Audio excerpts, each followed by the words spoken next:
Hello mấy bạn, hôm nay mình sẽ làm cây M240B Tesla nha.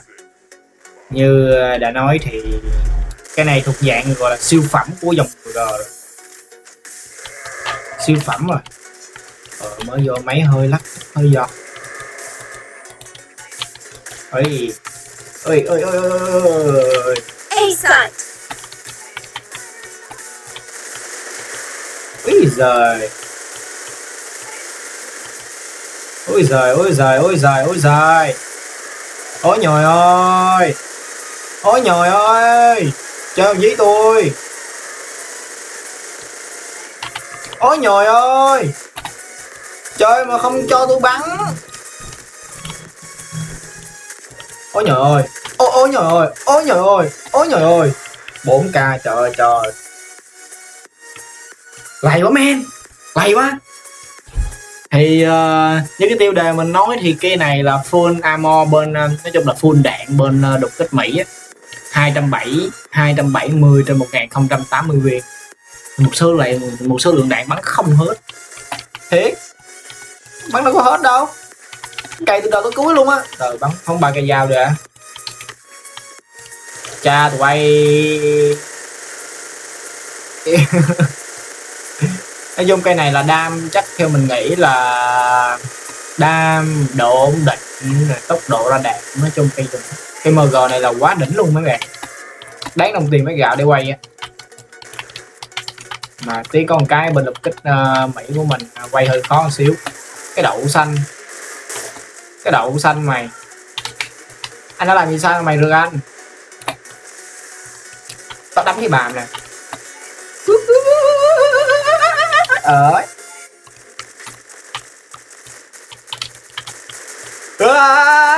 Anh muốn yêu đời, anh có yêu đời. Tôi còn sống, tôi còn sống, I'm still alive, I'm still alive. Tao vẫn còn sống này nè. Mấy đi chó chơi rượt tao, nó chơi nó rượt tôi mà nó cho tôi bắn rồi. Mày Seno hả, Seno hả, Seno hả, tơ hả, y tá hả, đi vô khác, đi cho đây chém trúng mắt. Ôi rồi ơi, ngu người rồi. Có Seno nó không thấy.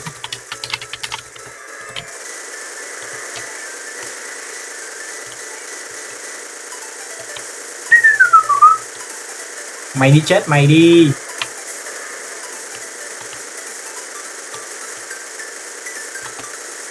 Ôi nhồi ơi, ôi nhồi ơi, ôi nhồi ơi,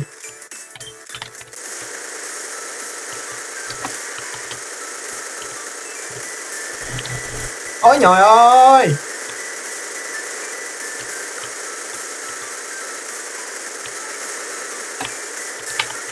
ôi nhồi ơi. Quá đỉnh.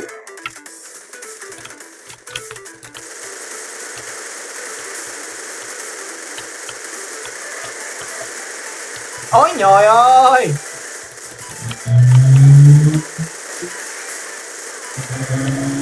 Ôi nhồi ơi. Đã. Đây là vẫn chưa hết đạn.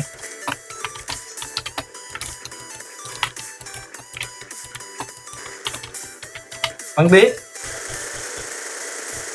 Nói chung cây này bắn là quá đỉnh rồi, không còn gì để bàn cãi về cái y luật tốc độ, cái độ chuẩn xác của nó. Nếu mà bạn nào nói nó bắn, nó so sánh nó với KC thấy thích cái này hơn, thiệt luôn, nếu nó so sánh thì thấy thích cái này hơn. Ê quá.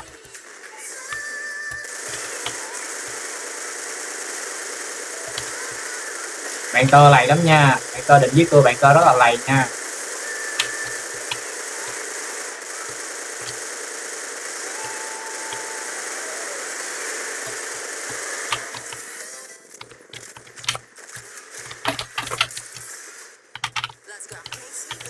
Ôi ôi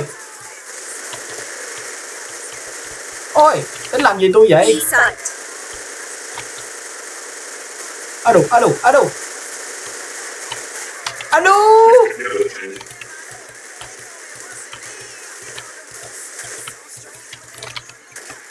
Trời ơi, chạy đâu, chạy đâu,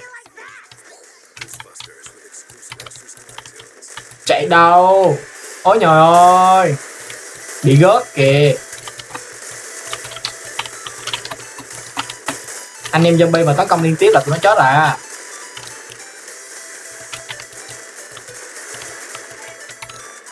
Ôi trời ơi. Trời trời trời trời, 3.000 máu đó. 3.000 máu nó lên nó giết xè, nó giết khỏe. Ôi thế thằng chó nó bắn vậy.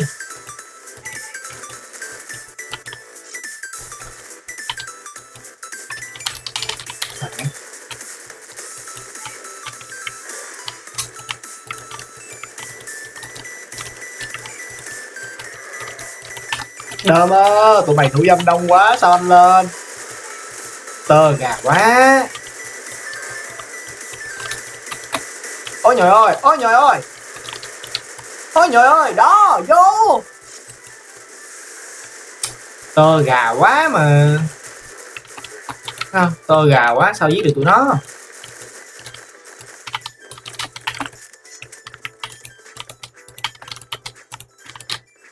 Thì nick này là của một anh trong clan của tôi cho tôi mượn để làm video, chứ không phải là nick của tôi nha mấy bạn.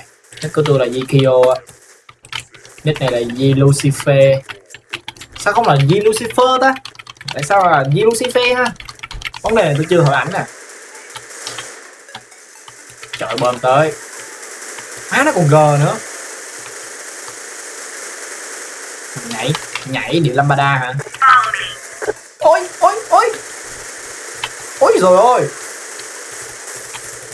Đi vào đi vào đi vào đi vào.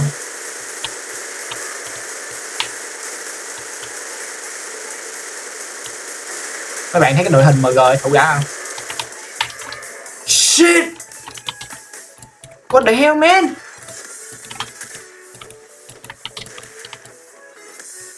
Thằng âm bên làm hero. Ôi rồi ôi.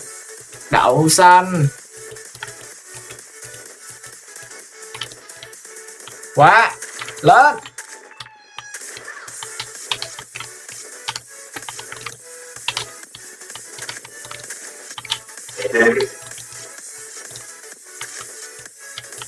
Ôi trời ơi.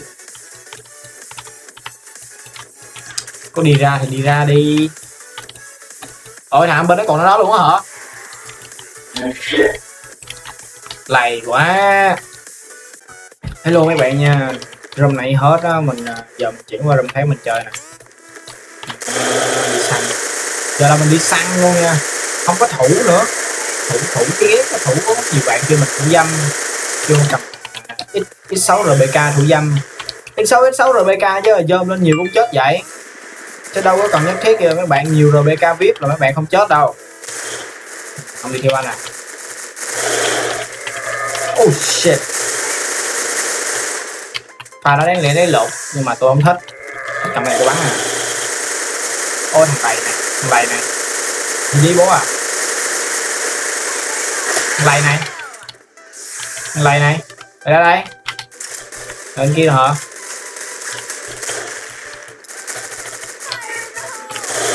Ăn bom cho thôi mày đi chó.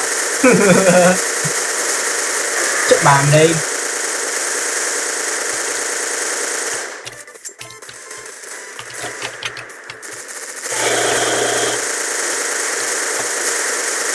Ui giờ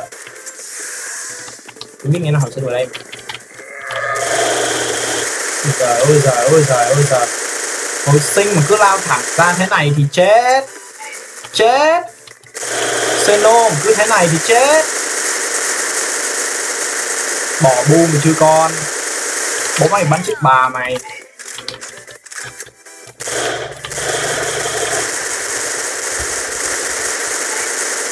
Rồi cứ vậy tôi bắn được kiểu. Cái quần què.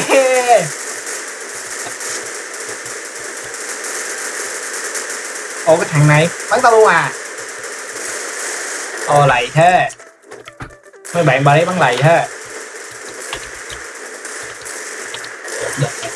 Đê. Vãi cái barret. ở đây bắn ghê thế.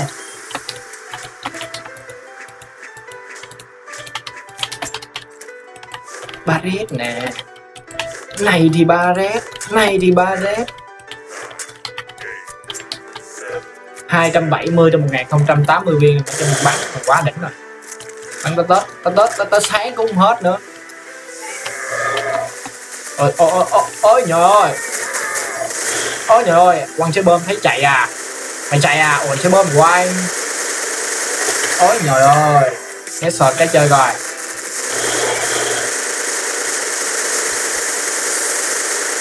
Ôi nhờ ơi, hết sọt cái nữa nè.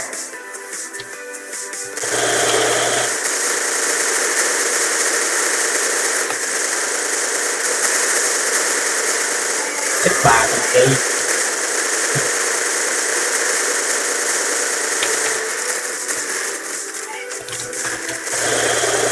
Ôi thằng này thích được tôi à. Yeah.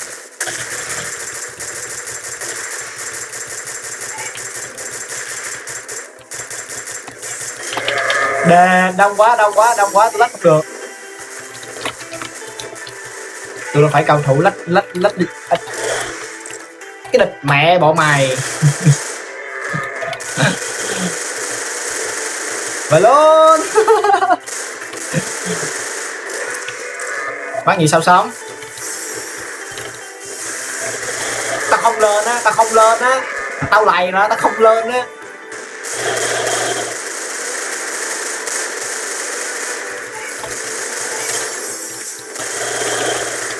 Gì chót Tesla mà đứng lên đó nữa.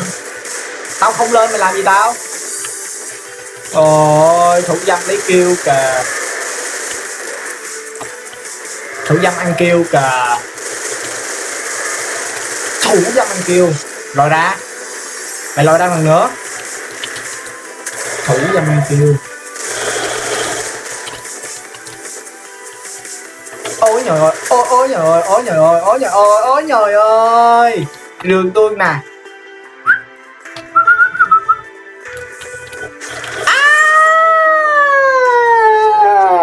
Chơi mất tiêu rồi, chó đẻ. Thằng chó đẻ chơi mà cầm tích là để thu dâm. Chó đẻ. Tao biết là mày sẽ đi thu dâm, cho nên là tao sẽ không cho mày lên đây. Đợi bó. Tao sẽ không cho mày bay lên. What the fuck. Phá nó không được thì thôi, đi chỗ khác. Đó, làm dơm hết đi. Tụi mày làm dơm hết đi, anh bắn cho. Anh đứng đây anh rỉ nè. Tại pin của tôi hôm nay lắc thôi à, chứ không là tôi bắt bà tụi mày.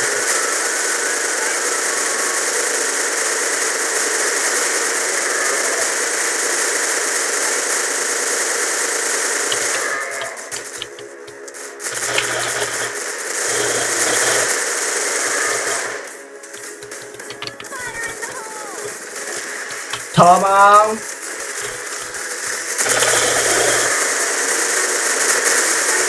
Tập đoàn quay tay. Đấy, một thằng lên gì rồi liền. Ôi giời ơi, nhảy nguy hiểm quá bạn ơi. Ôi giời ơi, ôi giời ơi, mày lấy giáp anh à?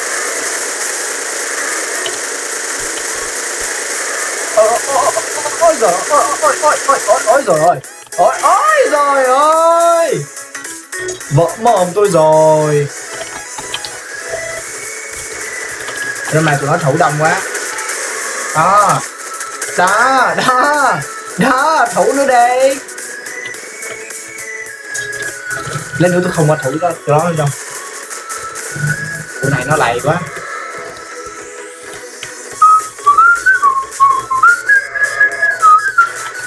Bắn đục kích là nghe nhạc, trời ơi nó phơi. Chết này nha. Thằng hero chưa chết thì tao ăn. Đợi mà đó. Không qua đó thủ nữa.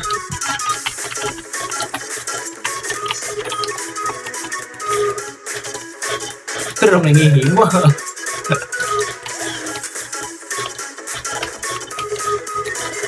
Rồi xong. Biết ngay tôi rớt mà. Thì đó hay bị lắc góc á, chưa bị góc lắc á. Tôi tưởng nó tàng hình chứ, tôi tưởng nó bị bốc hơi chứ.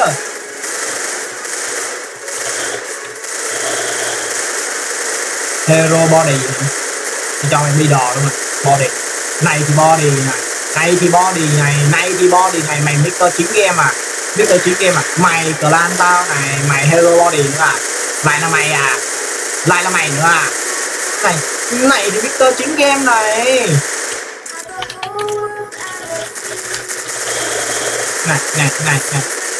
Này. Rồi xong tôi rớt nữa.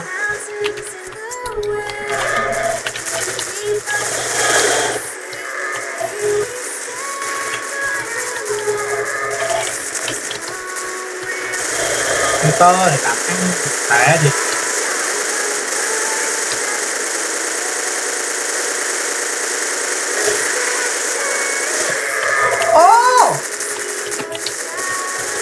trời ơi tôi tơ quá.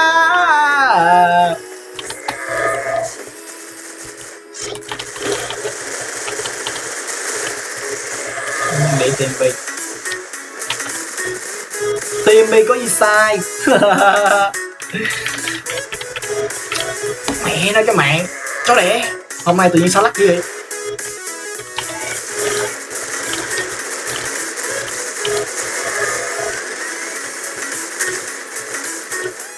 Chạy đây, tao cho tụi bay đứng thủ đâu.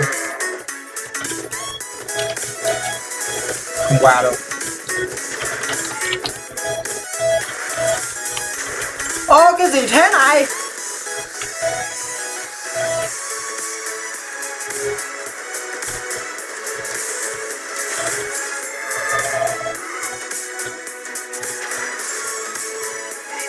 Ok chào mấy bạn nha, clip đến đây là hết nha.